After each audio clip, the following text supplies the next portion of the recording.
नमस्कार। टैलेंट अगर तलवार है तो डिसिप्लिन उसकी धार है।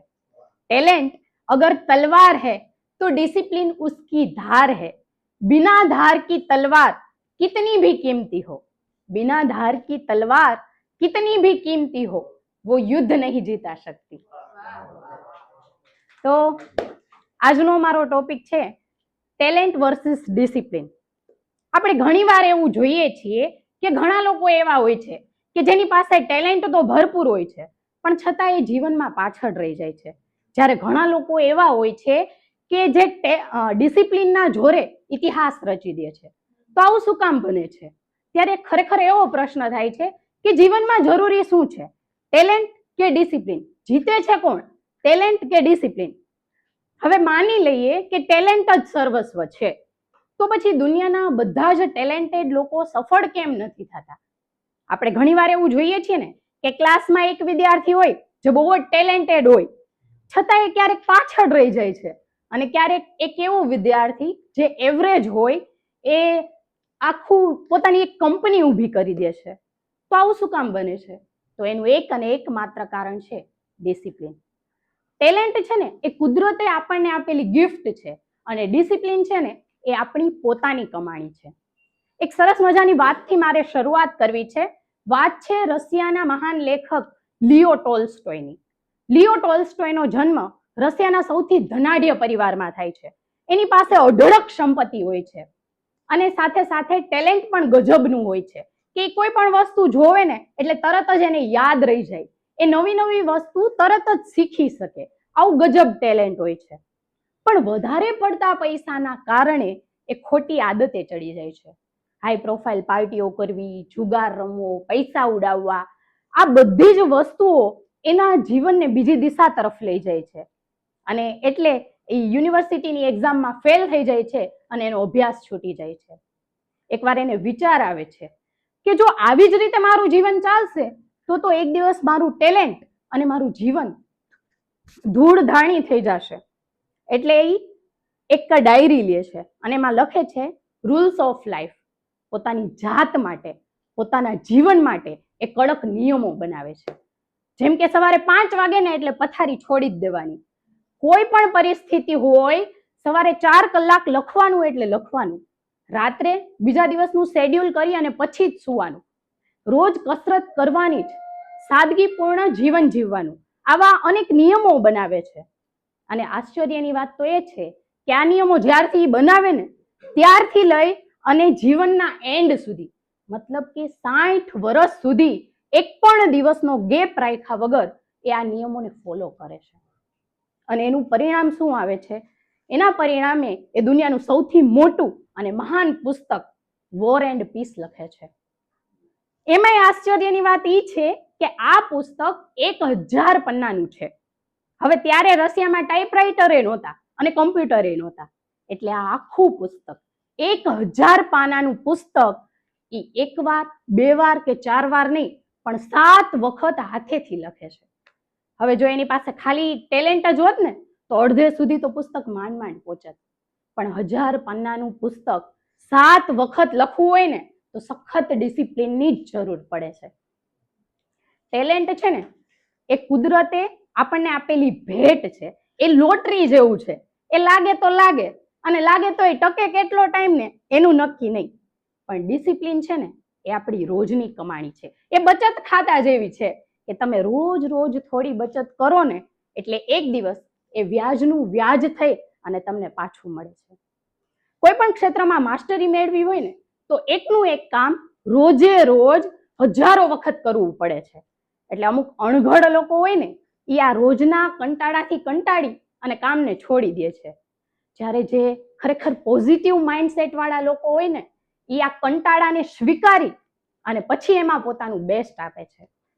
રિસર્ચ એવું કહે છે કે તમારે કોઈ પણ ક્ષેત્રમાં વૈશ્વિક સ્તરે જો માસ્ટરી મેળવવી હોય ને તો 10,000 કલાકની ડેલિબ્રેટ પ્રેક્ટિસની જરૂર છે। મતલબ કે કોઈ વ્યક્તિ જો 3 કલાક રોજના 3 કલાક 10 વર્ષ સુધી ડિસિપ્લિન વેમાં ડેલિબ્રેટ પ્રેક્ટિસથી કામ કરે તો એ વૈશ્વિક સ્તરે માસ્ટર બની શકે। તો એનો અર્થ તો એવો થયો ને કે આપણે કોઈ પણ ક્ષેત્રમાં એક્સપર્ટ બનવા માટે ટેલેન્ટની નહીં પણ 10 વર્ષની સખત ડિસિપ્લિનની જરૂર છે. અને એવું નથી કે તમે રોજ એકનું એક કામ કર્યા કરો એટલે તમે માસ્ટર બની જાઓ, બરાબર ને? ઘણા ડ્રાઇવિંગ કરતા હોય, ભરતભાઈ નથી કરતા ને? હમણાં વાત કરી એટલે મૂકી દીધું. હા, એટલે તમારી વાત નથી થતી. ઘણા ડ્રાઇવિંગ કરતા હોય, 20-30 વર્ષથી ડ્રાઇવિંગ કરતા હોય, તમે એને કાર રેસર સાથે મૂકી દો તો એ કાર રેસ નો જીતી શકે, બરાબર ને? કારણ કે ડેલિબ્રેટ પ્રેક્ટિસ નથી. તો આ ડેલિબ્રેટ પ્રેક્ટિસ છે ને એ 4 સ્તંભ ઉપર ઊભી છે. એમાં પેલું છે સ્પષ્ટતા.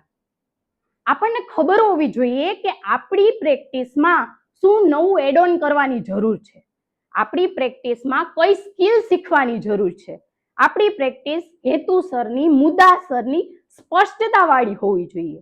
બીજું છે એકાગ્રતા. એવું નહીં કે રોજે રોજ પ્રેક્ટિસ કરવાની એટલે કરવાની, પણ એમાં એકાગ્રતાથી, સભાનતાપૂર્વકના પ્રયત્નથી પ્રેક્ટિસ કરવાની. ત્રીજું છે ફીડબેક લેવાના.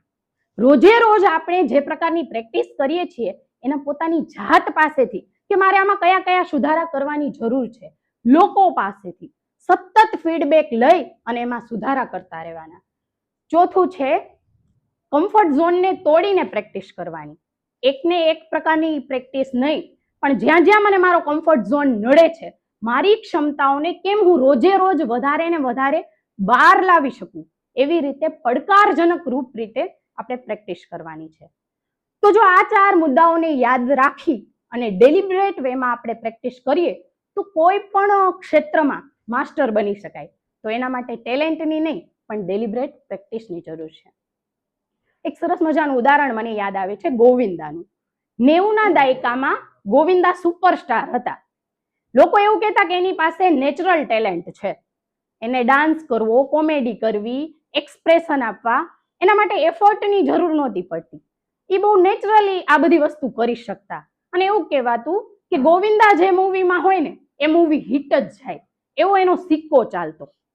પણ સામે એનું એક નેગેટિવ પાસું એ હતું કે તેઓ ડિસિપ્લિન નહોતા.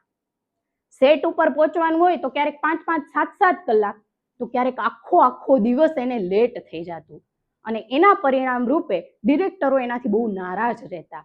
હવે જ્યાં સુધી ટોચ ઉપર હતા ને ત્યાં સુધી તો બધા આ વાતને ઇગ્નોર કરતા. પણ ધીમે ધીમે જેવી રીતે બોલિવૂડ ઇન્ડસ્ટ્રી વધારે કોર્પોરેટ અને ડિસિપ્લિન બનતી ગઈ, એમ ડિરેક્ટરોએ ગોવિંદા સાથે કામ કરવાનું ઓછું કરી નાખ્યું. ધીમે ધીમે ગોવિંદાની લોકપ્રિયતા ઓસરવા લાગી. હવે 1991-92માં જ્યારે ગોવિંદા સ્ટારડમના શિખર ઉપર હતા ત્યારે અક્ષય કુમાર બોલિવૂડમાં એન્ટ્રી કરે છે. ત્યારે કોઈને ખબર નહોતી કે આ અક્ષય નામનો છોકરો કે જેની પાસે ગોવિંદા જેવી ટેલેન્ટ નથી, ગોવિંદા જેવા ડાન્સ સ્ટેપ નથી, ગોવિંદા જેવી કોમેડી નથી, એ એક દિવસ ગોવિંદાને પાછળ છોડી દેશે. અક્ષય પાસે શરૂઆતમાં કાંઈ નહોતું, ખાલી એક અને એક વસ્તુ હતી, ડિસિપ્લિન. અને એ ડિસિપ્લિનના કારણે જ 1991 થી લઈ અને આજે 2026 સુધી એ સતત ને સતત સફળતાની ટોચ ઉપર છે. તો ટેલેન્ટથી ચમકવું ને એ તો નસીબના હાથની વાત છે, પણ ડિસિપ્લિનથી ટકી રહેવું ને એ તો આપણા હાથની વાત છે. બીજું એક સરસ મજાનું ઉદાહરણ કહું તો વિરાટ કોહલી. કે રોહિત શર્મા પાસે જે નેચરલ ટેલેન્ટ હતી ને એ વિરાટ પાસે શરૂઆતમાં નહોતી, પણ વિરાટ પાસે હતું ડિસિપ્લિન. અને હમણાં જ એણે એક ઇન્ટરવ્યુમાં એવું કીધું કે મેં 10 વર્ષથી મારી ફેવરિટ મીઠાઈ નથી ખાધી, મને યાદ નથી કે છોલે ભટુરેનો ટેસ્ટ કેવો હોય, કોઈ પણ પરિસ્થિતિ હોય હું જીમમાં જવાનું નથી છોડતો, ગમે એવો મારો મૂડ ખરાબ હોય હું મારી પ્રેક્ટિસ કરવાનું નથી છોડતો.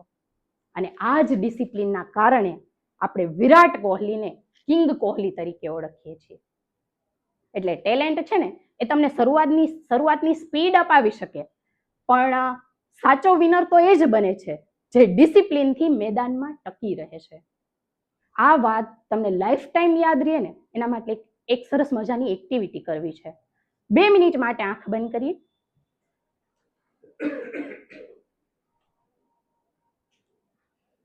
હવે વિચારો કે તમારી પાસે એક સુંદર મજાનો સફેદ કલરનો ઘોડો છે, એની સુંદર સુંદર કેશવાળી છે, તમારે કોઈ મંઝિલ સુધી પહોંચવું છે. તમે એ ઘોડા ઉપર બેસો છો. ઘોડો મસ્ત મજાનો તબડક તબડક તબડક તબડક કરતો ચાલે છે. ઠંડો ઠંડો પવન તમારા ફેસને ટચ કરે છે. આહલાદક વાતાવરણ છે. તમારા વાળ ઉડી રહ્યા છે, હવા સાથે વાત કરી રહ્યા છે. ઘોડો બરાબર સ્પીડથી ચાલે છે. ત્યાં તમને યાદ આવે છે કે અરે, મારે જે મંઝિલ સુધી પહોંચવું છે એ તો આ રસ્તો જ નથી. એટલે તમે ઘોડાને બીજી દિશા તરફ વાળવા માટે એની લગામ શોધો છો. પણ આ શું? લગામ તો છે જ નહીં. ઘોડો સુપર ફાસ્ટ ભાગે છે. તમને સવારથી લઈ અને સાંજ સુધી આમથી તેમ આટા ફેરવે છે. પણ તમે તમારી મંઝિલ સુધી નથી પહોંચી શકતા. હવે આંખ ખોલો. તો આ જે ઘોડો હતો ને, એ છે તમારું ટેલેન્ટ. અને એની પાસે જે લગામ નહોતી ને, એ છે ડિસિપ્લિન. તો જ્યારે પણ જીવનમાં એવું લાગે ને કે હું કેમ મારા ડેસ્ટિનેશન સુધી નથી પહોંચી શકતો, હું કેમ મારી મંઝિલ સુધી નથી પહોંચી શકતી, ત્યારે એક વસ્તુ યાદ રાખવાની કે મારા ટેલેન્ટના ઘોડા પાસે ડિસિપ્લિનની લગામ નથી ને, એટલે હું મારા ગંતવ્ય સ્થાન સુધી નથી પહોંચી શકતો. Thank you very much.